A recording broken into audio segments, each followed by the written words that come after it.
Ukraine, on Belarus. Yeah. Can you talk about the Belarus situation and aiding Russia?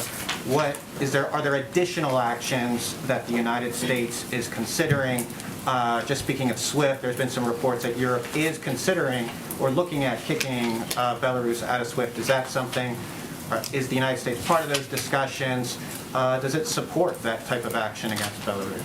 I don't have anything to predict on that front at this point in time, but what I will say is we've already taken steps to put in place sanctions on some leaders in Belarus, some of the military components. Certainly we could build on that, but I don't have anything to predict at this point in time, but we certainly are a part of those discussions.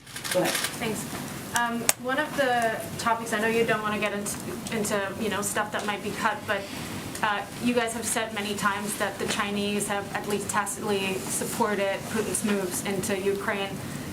Is the president going to call out the Chinese for that behavior, or President Xi Jinping, or what you guys have been trying to get the Chinese to do on helping with Ukraine or helping with Russia on this crisis? Is he going to mention that at all? I would say this speech is more about the unity of the vast majority of the global community in standing up against President Putin. It's more about American leadership in this moment.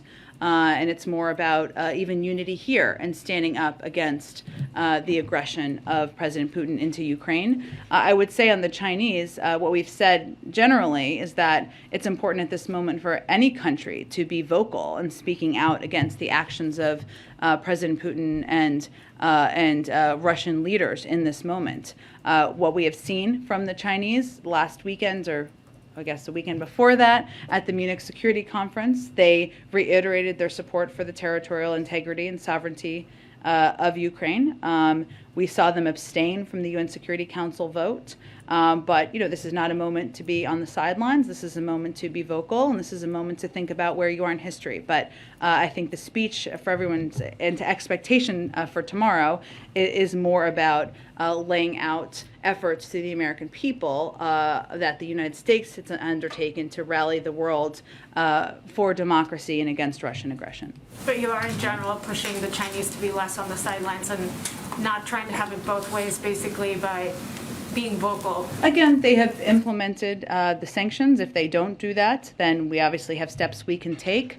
We are encouraging every country to continue to be vocal and more vocal as it relates to Russia's aggression and invasion of Ukraine. Go ahead. Oh, go ahead. Go. One more